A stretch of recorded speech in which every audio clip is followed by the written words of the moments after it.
திரு பிரியம், என்ன கணக்கு அண்ணாமலைக்கு இந்த மாதிரி பேசுனதுல என்ன கணக்கு? அண்ணாமலை இப்படி பேசி ஆழம் பார்க்கிறாரா அல்லது ஆழம் பார்க்க வைக்கப்படுகிறாரா?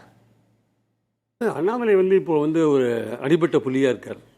ஏன்னா அவர் இடைக்காலத்தில் தலைவராக வந்த பிறகு அவர் ஓரளவுக்கு கட்சியை வளர்க்கறதுக்கான முயற்சிகள் இறங்கினார். இந்த பாராளுமன்ற தேர்தலில் ஒரு ஓட்டு சதவீதம் 11%, கூட்டணியாக 18% வாங்கியிருக்கார். ஸோ அவர் எந்த சூழலில் அவர் இறக்கப்பட்டார், அதிமுக கூட்டணிக்காக அவர் பலியாக்கப்பட்டார் அப்படின்ற ஒரு விஷயம் அங்கே இருக்குது. அது உண்மையான விஷயம். அது அவருக்கு ஒரு பெரிய மன அழுத்தத்தை ஏற்படுத்தியிருக்கு. ஆக்சுவலாக அந்த மன அழுத்தத்திலேருந்து அவர் போகிறதுக்காக அவருக்கு அதிமுகவோட இனிமேல் கூட்டணின்ற அதிமுக ஊழல் கட்சின்னு பல தடவை ஒரு தடவை சொல்லிட்டார், பாராளுமன்ற தேர்தலில் சொல்லியிருக்கார். அதிமுகவோட கூட்டணின்றது அவருக்கு தனிப்பட்ட முறையில் பிடிக்கலைங்க. அவர் பாஜகவில் கண்டினியூ பண்ணுறார். அவருக்கு ஏதாவது மேலிடத்தில் பதவி கொடுப்பாங்களோன்னு நினச்சி கண்டினியூ பண்ணுறார். ஆனால் அது இனிமேல் நடக்கிற மாதிரி தெரியல, எப்போ நடக்கும்னு தெரியாது. ஆனால் இப்போது அவருடைய மனசில் அதிமுகவோட கூட்டணின்றது உடன்பட்ட ஒரு விஷயமா இல்லை. அதுதான் அவரோட பேச்சு வெளிப்படுத்துகிற ஒரு விஷயமா பார்க்குறோம். ஏன்னா கட்சி தலைமை ஒரு முடிவெடுத்த பிறகு நீங்கள் உங்கள் தனிப்பட்ட கருத்துக்கு அங்கே இடமே கிடையாது. நீங்கள் அந்த கூட்டணிக்கான வெற்றிக்காக உழைக்கணுமே தவிர நீங்கள் ஒன்றும் தனிப்பட்ட கருத்து சொல்கிற அளவுக்கு பெரிய தலைவரும் இல்லை. நீங்கள் ஒரு சாதாரண ஒர்க்கர் தான். இப்போது மாநிலத்தோட பழைய தலைவர், நீங்கள் முன்னாள் தலைவர், நீங்கள் தனிப்பட்ட கருத்து வெளியிடுறதுக்கான உரிமை உங்களுக்கு இல்லை. ஆனால் நீங்கள் உங்களை முன்னிலைப்படுத்திக்கிறீங்க. நீங்கள் முன்னிலைப்படுத்தின்னு பாஜகவில் ஒரு முக்கிய தலைவராக நீங்கள் உங்களை காட்டிக்க விரும்புகிறீங்க. உங்களுடைய பிளான் என்ன? இப்போது எல்லா விஷயத்துலையும் நயனா நாகேந்திரன் ஆனதுலேருந்து, தலைவர் ஆனதுலேருந்து பல விஷயங்கள் நீங்கள் உங்களை முன்னிலைப்படுத்திக்கிறீங்க. அண்ணா யூனிவர்சிட்டி விஷயத்துலேருந்து பல விஷயங்களை நீங்கள் முன்னிலைப்படுத்தி நீங்கள் வீடியோ வெளியிடுறீங்க, பேசுகிறீங்க, எல்லாம் பண்ணுறீங்க. நீங்கள் மாநில தலைவர் கிடையாது. உங்களுக்கு தனிப்பட்ட ஒப்பீனியன் ஒன்று இருந்தால் அதை நீங்கள் வெளிப்படையாக சொல்ல வேண்டிய அவசியம் இல்லை. கட்சி தலைமை ஒரு முடிவு எடுத்திருக்கு. அதிமுக கூட்டணி அது நல்லதா கெட்டதா, வெற்றி விரும்ப பெறாதான்றதான் அடுத்த கட்டம்.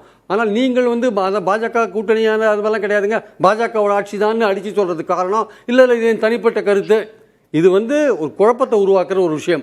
அதிமுகவில் இதை சாதாரணமாக கடந்து போக நினைச்சாங்கன்னா அது அதிமுகவோட பலவீனமாக நான் நினைக்கிறேன். ஆக்சுவலாக இதை சாதாரணமான அதிமுக கொள்கை ரீதியாக ஆட்சியில் பங்குன்ற ஒரு விஷயத்தில் முடிவு கட்டலைன்னு. ஆக்சுவலாக நீங்கள் சொன்ன மாதிரி இன்னைக்கு நயினார் என்ன தெரியுமா சொல்லியிருக்காரு, பழனிசாமி தான் தலைவர், ஆனால் கூட்டணி கட்சிகளின் ஆட்சி அப்படின்னு தெளிவாக திருவாரூரில் இன்னைக்கு சொல்லியிருக்கார்.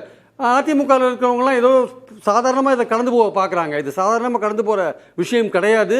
இது பாஜக திட்டமிட்டு பண்ணுறாங்க. ஆக்சுவலாக இது அதிமுகவை சோதிக்கிற ஒரு விஷயமா நான் பார்க்குறேன்.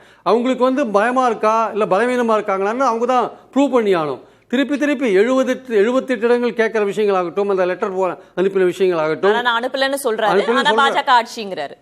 ஓகே நான் அது இல்லை, அது வெளியில் வந்த விஷயங்களாகட்டும், இப்போ பாஜக ஆட்சி என்று சொல்கிற விஷயங்களாகட்டும், அண்ணாமலை என்கிற அந்த நபருக்கு அந்த தலைவருக்கு அல்லது அந்த பிரமுகருக்கு அதிமுகவுடன் பாஜக கூட்டணி சேர்ந்தது பிடிக்கவில்லை என்பது வெளிப்படையாக தெரிஞ்ச விஷயம்.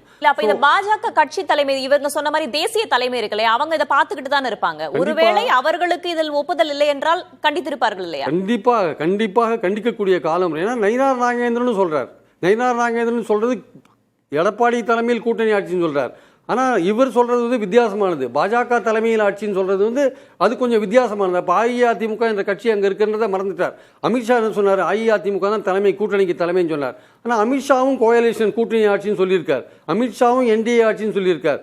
அமித்ஷாவும் பாஜக தலைமையில் ஆட்சின்னு மதுரையில் பேசினதா ஒரு செய்தி வந்திருக்கு ஆக்சுவலாக. ஆனால் அவர்களெல்லாம் பேசினது அதுக்கப்புறம் அல்டிமேட்டாக ஒரு அமித்ஷா என்ன சொன்னார்னா அதிமுகவோட சேர்ந்து உழைங்க, கூட்டணி வின் பண்ணணும்னு அந்த மாதிரி முடிச்சிட்டார். ஆனால் இவர் சொன்னது என்னன்னா, அண்ணாமலை சொன்னது என்னன்னா பாஜக தலைமையில் ஆட்சின்னு சொல்றாரு. ஸோ அண்ணாமலைக்கு இந்த கூட்டணி பிடிக்கலன்றது வெளிப்படையான விஷயங்க. அது எந்த விதமான ஒளிவு மறைவெல்லாம் வேண்டாம். அண்ணாமலை பாஜக ஆட்சினே சொல்றாரு, கூட்டணி ஆட்சி கூட இல்ல, பாஜக ஆட்சினே நேரடியா. அண்ணாமலைக்கு அதிமுகவோட கூட்டு சேர்ந்து பிடிக்கலங்க. சும்மா அந்த வழவழா குழவழான்னு பேசின்னு போக வேண்டாம். வெட்டு ஒன்று துண்டு ரெண்டா வெளிப்படையா விலைக்கு பேச வேண்டிய அவசியம் இருக்கு. அண்ணாமலை அவர்களுக்கு அஇஅதிமுகவுடன் பாஜக கூட்டணி சேர்ந்தது பிடிக்கவில்லை. நீங்க திமுக ஊழல் சொல்றீங்கல்ல, அண்ணாமலையை கேட்டா அவர் பாஜக அதிமுக ஊழலையும் சேர்த்து சொல்லுவார். அவர் ஏற்கனவே சொன்னவர் தான், அதிமுக மட்டும் பெரிய ஊழல் செய்யாத கட்சியான்னு கேட்டவர் தான் அவர் ஆக்சுவலா. அப்போ இந்த மாதிரி பல விஷயங்கள் இருக்கும்போது அண்ணாமலை அவர்களுக்கு இந்த கூட்டணி பிடிக்கவில்லை என்பதுதான் உண்மை. அவர் ஏதோ போவார், அனுசரிச்சுட்டு போவார்னா அடுத்த ஒரு 5-6 மாதங்களில் அவர் மேலும் என்ன பேசுவார் தெரியாது. அவர் கட்டுச்சாதத்துக்குள் பெருச்சாலியாக இருப்பாரா இல்லை அடங்கி போவார்ன்றது நமக்கு தெரியாது. ஏன்னா அவர் அவருடைய நோக்கம் என்னன்னா தமிழ்நாட்டில் தான் ஒரு தனிப்பெரும் தலைவராக உருவாகணுன்ற ஒரு எண்ணத்தில் வேலை செய்கிறாங்க. அவர் வேலை செய்கிறார். அது பாஜகக்குள்ளே இருந்தாலும் சரி, பாஜகவுக்கு வெளியில் இருந்தாலும் சரி, அதற்கான வாய்ப்புகள் அவருக்கான அவர் அதை உருவாக்கிப்பார். அவர் ஆக்சுவலாக அவர் தனக்கென்று ஒரு கூட்டத்தை வளர்த்து விட்டார். அமித்ஷா முன்னாடி அதை காமிச்சார். அவர் பேரை சொல்லும்போது கை தட்டுறாங்கன்னா என்ன அர்த்தம்? அப்போ அமித்ஷாவுக்கு ஒரு லெசன் சொல்கிறார், ஒரு பாடத்தை சொல்கிறார். என்னை நீக்கி நீங்கள் பார்த்தீங்களா, எவ்வளோ பேர் கை தட்டுறாங்க பார்த்தீங்களான்னு அமித்ஷாக்கே பாடம் கற்பிக்கிறார் அண்ணாமலை. மற்ற பேரை சொல்லும் போது எந்த கைத்தட்டலும் இல்லை, அண்ணாமலை பேரை சொல்லும் போது கைத்தட்டல். அப்போ அண்ணாமலையோட நோக்கம் என்ன? அண்ணாமலையோட நோக்கம் இது வந்து ஹார்ட் ஃபேக்ட்டுங்க. நான் சொல்றதெல்லாம் இதெல்லாம் பேச மாட்டாங்க, வழவழா குழவழான்னு கடந்து போக பார்க்குறாங்க. உண்மை இதுதான். அவர் நிரூபிக்கிறார். என்ன நீக்கினீங்க இல்லை கட்சியை விட்டு, எதுக்காக நீக்கினீங்க? நான் என்ன தப்பு பண்ணினேன்? நான் கட்சியை வளர்த்தேன், 11% ஓட்டு வாங்கினேன்ல, கூட்டணியோடு சேர்த்து 18% ஓட்டு வாங்கினேன்ல, என்னை விளக்க வேண்டிய காரணம் என்ன? அஇஅதிமுக அதுக்காக அந்த கட்சிக்காக என்னைய பலி கொடுத்தீங்க அப்படின்னு கேள்வி அவர் கேட்கிறாருங்க. அப்ப நீங்க என்ன விளக்கின, நீங்க என்னோட ஆதரவாளரை பாருங்க, எனக்கு எவ்வளவு கைத்தட்டல் வருது பாருங்க, என்ன நீங்க நீக்கினது முட்டாள்தனம்னு சொல்றாரு. ஆக்சுவலா அமித்ஷாக்கு சொல்றாரு அவரு. அமித்ஷா இதை புரியாதவர் கிடையாது. அவர் இதோட மேல அரசியல், பல அரசியலை அவர் பார்த்தவர்.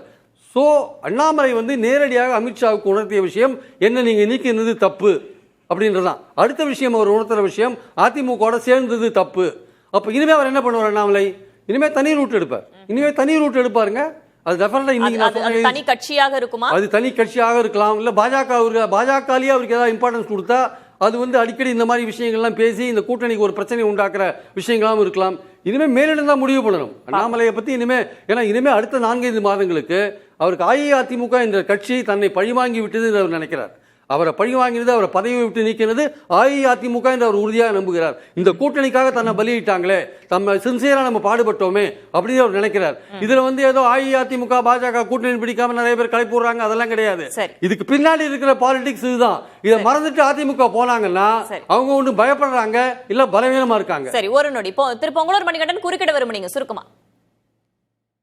இல்ல அவங்க திரு அண்ணாமலை அவர்களுடைய மாற்றம் என்பது அதிமுக முயற்சி அல்ல, 3 ஆண்டுல குறை மாற்றம் என்று இயல்பாக நடந்தது. அதிமுக எந்த பிரச்சனை இல்ல சார், தெரிஞ்சு சார் நீங்க சொல்லலாம் அப்படின்னு பயிற்சி தமிழ்நாடே சொல்லுது சார், நீங்க தான் சொல்ல மாட்டீங்க. தமிழ்நாடே சொல்லுது, தமிழ்நாடே சொல்லுது சார், தமிழ்நாடே சொல்லுது சார். அரசியல் என்பது அண்ணா அது சொல்லுங்க, அது வேணா சொல்லுங்க, அரசியல் என்பது சொல்லுங்க, அது வேற விஷயம். நீங்க பேசிட்டு போறதல்ல சார், பரபரப்பா பேசிட்டு போற ஒரே வார்த்தையில கட்சி காணாம போயிரும் பேச முடியாது சார். நீங்க பேசுங்க சார், நான் பதில் சொல்றேன். நீங்க பேசுங்க, நான் பதில் சொல்றேன். கட்சி என்பது பொறுமையாக அமைதியாக போறது, அரசியலுடைய தடாடியே பேசி அதுக்கு பயந்துட்டு பலவீனமா இருக்கக்கூடாது சார். காணாம போயிட்டு தமிழ்நாடு பாத்துட்டோம். இல்ல எந்த பலவீனம் சார், எந்த பலவீனம் இல்ல, உங்க பேச்சு தான் பலவீனம் தெரியுது. எங்க பேச்சுல என்ன சார் பலவீனம் இருக்கு? நான் உண்மையை வெளிப்படுத்திடுறேன் சார், கசப்பான உண்மையை வெளிப்படுத்துறேன். உங்களுக்கு அதை ஜீரணிக்க முடியல, உங்களால அதை ஜீரணிக்க முடியல, உண்மையை ஒத்துக்க முடியல, உங்களால உண்மையை ஒத்துக்க முடியல, உங்களால உங்களை நீங்க கடந்து போறீங்க, கடந்து போறீங்க. நீங்க கட்சி நடத்த முடியுமா? கடந்து போறீங்க சார். நீங்க அதிமுக கிடையாது, நீங்க நீங்க அதிமுக வந்தா வேற மாதிரி பேசுவாங்க. நீங்க அதிமுக ஆதரவாளரா இருக்கீங்க, அதான் உங்ககிட்ட பேச முடியாது. ஒரு அடியா ஆள் அடிச்சிட்டு போங்க, எப்படி சார், என்ன சார் பேச்சுது? எவ்வளவு இருக்கீங்க சார், நேரடியா பேசுங்க சார்.